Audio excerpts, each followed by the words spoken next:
గత కొంతకాలంగా సోషల్ మీడియాలో ఒక ప్రచారం జరుగుతుంది. పెట్రోల్‌లో ఇథనాల్ కలిపేటటువంటి వ్యవహారం గడ్కరీ కావాలని చేశాడు తన కొడుకులిద్దరి కోసం అన్నటువంటి పాయింట్. దాని మీద గడ్కరీ తొలిసారి నోరు తెరిచారు.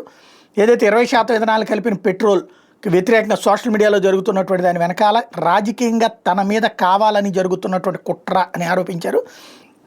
ఇథనాల్ కలిపిన పెట్రోల్ మీద వ్యక్తమవుతున్న ఆందోళన ప్రస్తావన నేపథ్యంలో ఓ సదస్సులో మీ పరిశ్రమ ఎలా పనిచేస్తుందో రాజకీయాలు కూడా అట్లాగే ఉంటుంటాయి.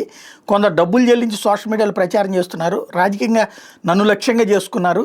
ఇంధన దిగుమతులకి ఇథనాల్ ఒక ప్రత్యామ్నాయం. అందుబాటులో ఉన్నటువంటి ఏదైతే వనరులు ధరలో స్వదేశంలో ఉత్పత్తి అవుతూ కాలుష్యాన్ని తగ్గించేందుకు ఇది ఆటోమేటిక్ ఉపయోగపడుతుంది. సోషల్ మీడియాలో జరుగుతున్న ప్రచారంలో ఎలాంటి వాస్తవం లేదు, అంతా స్పష్టంగా ఉంది. శిలాజ ఇంధనాలు దిగుమతి చేసుకోవడానికి భారత్ భారీ మొత్తంలో ఖర్చు చేయాల్సి వస్తుంది. ఈ దిగుమతి భారాన్ని తగ్గించుకుని ఆ మొత్తాన్ని భారత ఆర్థిక వ్యవస్థలో పెట్టడం అనేది మంచి చర్య కాదా అని ప్రశ్నించారు. మొక్కజొన్న నుంచి తీసిన ఇథనాల్ వల్ల రైతులు 45,000 కోట్ల మేర లాభపడ్డారని చెప్పి గుర్తు చేశారు.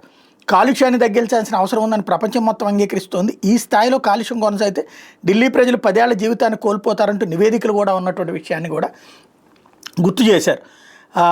ఇథనాల్ 20 ఇంధనం పాత వాహనాల సామర్థ్యాన్ని దెబ్బతీస్తుందా, డ్రైవింగ్ని దెబ్బతీస్తుందా అంటూ గతంలో పలు పోస్టులు నెట్టింట్లో చక్కలగొట్టే వాటి మీద కేంద్రం ఇప్పటికే క్లారిటీ ఇచ్చింది. అవేళన్నీ నిరాధారమైనవి, శాస్త్రీయ ఆధారాలు నిపుణుల విశ్లేషణలకు అనుగుణంగా అవి లేవు.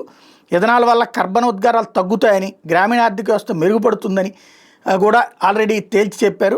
దానివల్ల మైలేజీలో తగ్గుదల ఉన్నప్పటికీ అది అతి స్వల్పమే అన్నటువంటి లెక్కలు చెప్పుకొచ్చారు. Automotive research association of India, Indian institute of petroleum, Indian oil corporation పరిశీలనలో ఈ మిశ్రమ ఇంధనంతో ఇంజన్ దెబ్బతిన్న సంకేతాలు లేవని తేల్చి చెప్పారు. శిలాజ ఇంధనాల క్షీణత, ముడి చమురు ధరల అస్థిరత, కఠినమైన పర్యావరణ నిబంధనల వంటి సవాళ్ల నేపథ్యంలో తీసుకొచ్చినటువంటి ఈ వ్యవహారాన్ని కావాలని చేస్తున్నారు ప్రచారం. నన్ను టార్గెట్ చేశారని చెప్పుకొచ్చారు.